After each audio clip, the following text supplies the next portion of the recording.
নমস্কার সকলকে। আমি সুমন পাল। আজ আছে পিএসসি ক্লার্কশিপের পরীক্ষা।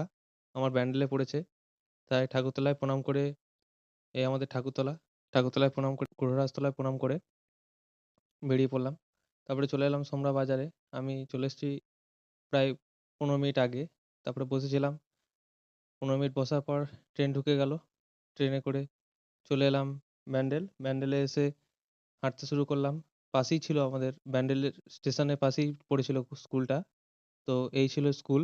স্কুলটা ছিল একদম রেলের জায়গার মধ্যে তো চারিদিকে বনপালায় ভর্তি। ১ম এ দেখে মনে হচ্ছিল যে এখানে পরীক্ষা পড়েছে তো আদৌ? না অন্য জায়গায় অন্য স্কুলে। তারপরে এখানে বসেছিলাম। অনেকক্ষণ আগেই পৌঁছে গেছি। আমি তখন পৌঁছে গেছি 11:30 টার সময়। পরীক্ষা ছিল 2:30 থেকে। তাই ট্রেনের একটু প্রবলেম শুনেছিলাম তাই সকাল বেরিয়ে পড়েছিলাম।